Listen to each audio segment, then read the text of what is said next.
Buenos días, Cristian. Buenos días, Miguel. Encantado de estar aquí contigo. Muchas gracias por ofrecernos esta entrevista. Por fin nos conocemos, ¿no? Sí, ya era hora de volver a la presencialidad.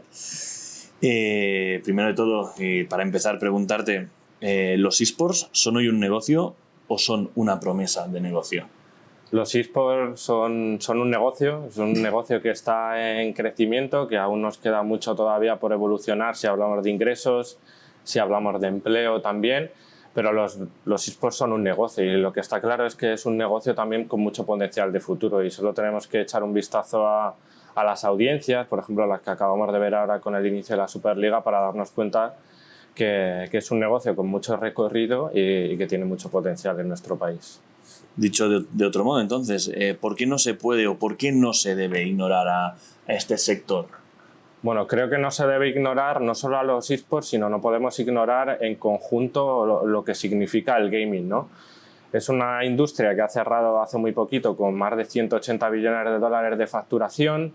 Es una industria que año a año sigue creciendo. El año pasado publicamos nosotros en Deloitte un informe que ya decía que para la generación Z jugar a videojuegos es su forma preferida de entretenimiento, por delante de estar en redes sociales, por delante de escuchar música en internet, por delante de ver vídeos, películas en Netflix. El gaming forma parte de nuestra vida, de nuestro día a día. De hecho, se considera que más de la mitad de la población mundial juega a videojuegos, ya sea de manera más recurrente o menos recurrente, con lo cual el gaming no se puede ignorar porque forma parte de nuestra vida y lo va a seguir formando y cada vez con mayor protagonismo, ¿no? Y ahí los eSports tienen también mucho que decir, ¿no? Es un entorno competitivo que, como vemos, también sigue creciendo una audiencia año a año y que va a formar parte de la vida ya nuestra y de las próximas generaciones, ¿no? Es una forma de entretenimiento que cada vez gana más adeptos y que en el futuro lo veremos como un ámbito más de, pues como puede ser hoy el fútbol o otro tipo de entretenimiento. Claro, hablamos de este crecimiento y bueno, es una industria incipiente, que está empezando, pero ¿hasta dónde llega el potencial económico de los eSports? O mejor dicho, ¿cómo evolucionará en los próximos años, si hablamos un poco ya puestos en el futuro? Bueno, es difícil de predecir, como te acabo de contar. Al final es un sector que está en pleno crecimiento, que aún es relativamente pequeño y no sabemos el potencial o hasta dónde puede llegar, ¿no? Desde luego, año a año vemos como la audiencia cada vez crece, de hecho a doble dígito. Bueno, los datos últimos que tenemos del inicio de la Superliga dicen que se ha duplicado la audiencia respecto al inicio del año pasado. Es un sector que goza de muy buena salud. En España tenemos grandes activos y un ecosistema muy importante. Es difícil predecir hasta dónde podemos llegar, pero lo que sin duda vamos a ver es cómo en los próximos años seguimos creciendo tanto en audiencia como en ingresos como en empleo dentro del sector. Claro, sí que es verdad que el sector, una de las características es que aún es muy patrocinio dependiente. ¿Cómo puede dejar de ser el sector patrocinio dependiente? Y bueno, y un poco pues por dónde, cómo serán las fuentes de ingresos, o cómo se pueden diversificar las fuentes de ingresos, sobre todo por parte de los clubes o incluso por parte de las competiciones, claro. Bueno, aquí quizá incluso te hablo también de una opinión personal, pero yo creo que tenemos que buscar fórmulas que nos permitan de alguna manera monetizar o capitalizar esa audiencia que nos sigue y convertirla al final en ingresos para los distintos players del sector. Eso al final nos va a hacer sanear a los entes que componen el ecosistema, tener una fuente de ingresos más diversificada, y eso al final directamente conlleva en mayores ingresos vamos a dar mucha más vamos a dar mucha más seguridad a aquellos que quieran financiar o invertir en el mundo eSport, y nos va a permitir crecer, ¿no? Tener una fuente de ingresos mucho más diversificada y también ser capaces de monetizar a ese cliente final que al final es el que ve eSport día a día desde su casa. Pero ¿por dónde pasa esta monetización del cliente, del aficionado? A veces es gratuito mucha parte del contenido. ¿Cómo se puede monetizar a este aficionado, a este cliente? Bueno, hay que buscar fórmulas, como te digo, y ya hay equipos que lo están haciendo. Por ejemplo, tenemos el caso de Heretics aquí en Madrid, que ya ha abierto su propio no sé si llamarlo tienda o espacio de experiencia donde puede ir el consumidor a ver al equipo, a ver lo que hacen, y también te pueden vender allí merchandising. Al final el espacio físico es muy importante porque te permite un espacio donde puedes fidelizar a ese fan y monetizarle de alguna manera, pues eso, vendiéndole contenido, vendiéndole merchandising. Vodafone Giant también tiene Giants Arena, buscando ese tipo de fórmulas que al final de alguna manera no... Sí, es no una tendencia que están aplicando varios clubes. Eso es. Sin embargo, es una debilidad que el negocio, bueno, los videojuegos y sus reglas estén controladas en pocos operadores por los publishers. No sé si estamos hablando del patrocinio, pero quizás esto también es, bueno, que no diría debilidad, pero sí un punto característico de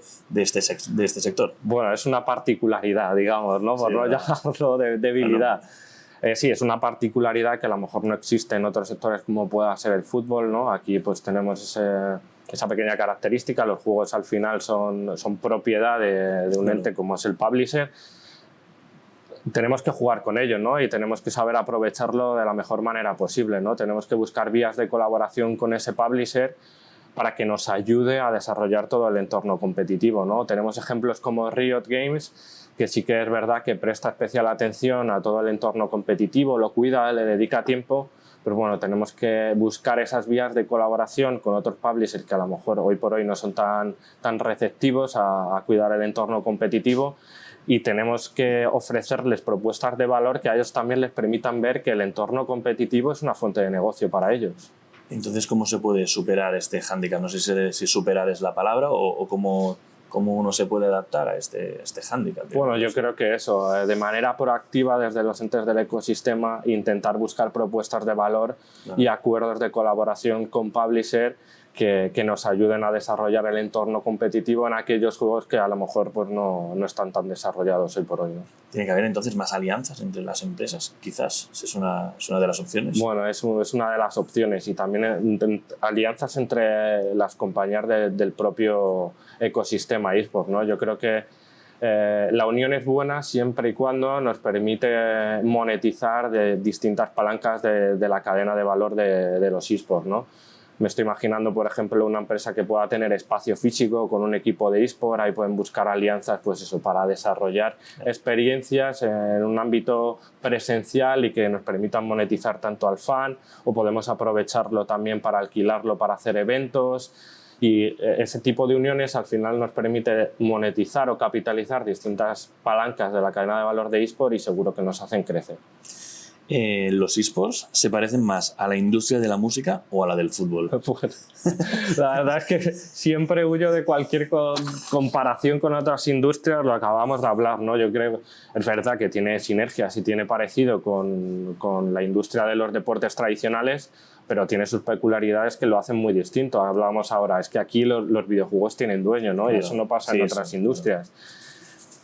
Tiene cosas parecidas al mundo de los deportes, tiene cosas parecidas al mundo de media tradicional, no es un contenido que se comparte en plataformas de streaming, de contenido, pero al final tiene sus particularidades muy concretas, y sería un error pensar que va a funcionar igual que funcionan los deportes tradicionales, que va a funcionar igual que funciona la industria de media, ¿no?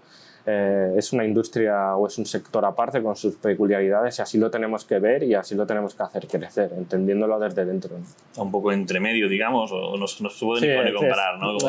Es algo ahí entre media que mezcla cosas de varias industrias, pero al final tiene sus características propias, tiene su público propio, que a lo mejor en muchos casos difiere del que puede ser seguidor del deporte tradicional, en otros no, pero sí que es verdad que habrá casos en los que difiera, etcétera. Al final hay que entenderlo desde dentro, y es como un híbrido, ¿no? Hay entre distintas cosas. Entonces, ¿qué crees que ha copiado, que puede copiar o que puede, no sé si es la palabra exacta, del mundo del sector deportivo tradicional? No sé. Bueno, yo creo que ambos mundos se pueden aportar mucho, ¿no? Yo creo que los eSports pueden encontrar al final en el deporte tradicional una industria mucho más madura, una industria ya con experiencia, que de hecho tiene profesionales muy expertos en la gestión de patrocinio, gestión de clientes, realización de eventos, ¿no? Y esto es muy importante para un sector en crecimiento como es el de los eSports. También tiene una llegada mucho más masiva hoy por hoy, deportes como el fútbol, y en eso se pueden apoyar los eSports. Y de igual manera el fútbol encuentra en los eSports algo en lo que se puede apoyar y le puede ayudar a crecer, ¿no? Los eSports al final son un sector nativo digital que tenemos mucha experiencia en la creación de contenido, en estar en los canales donde están estas nuevas generaciones. Tenemos experiencia también en la realización de eventos, de competiciones, ¿no? Y desde luego el mundo del fútbol tradicional se puede apoyar mucho en este sector para crecer en ese ámbito, ¿no? Y alcanzar a otros públicos. Entonces, ¿los deportes tradicionales se benefician de los eSports o los eSports se benefician de los deportes tradicionales? Para mí tiene que ser un mundo en el que ambos se beneficien del otro, que sea un win-to-win. Ambos pueden aprender del otro mundo, o sea que no hay uno que diga que es el líder, ¿no? Para mí, yo creo que ambos tienen que saber aprovechar lo bueno del otro. Y siguiendo en esta línea, ¿qué supone para el sector la entrada de equipos liderados por figuras mediáticas o incluso por grandes equipos de fútbol? Pues desde luego lo primero que supone es una llegada a un público más masivo, ¿no? Y de nuevo vuelvo a repetir, lo hemos visto con los primeros eventos de eSport que se han hecho.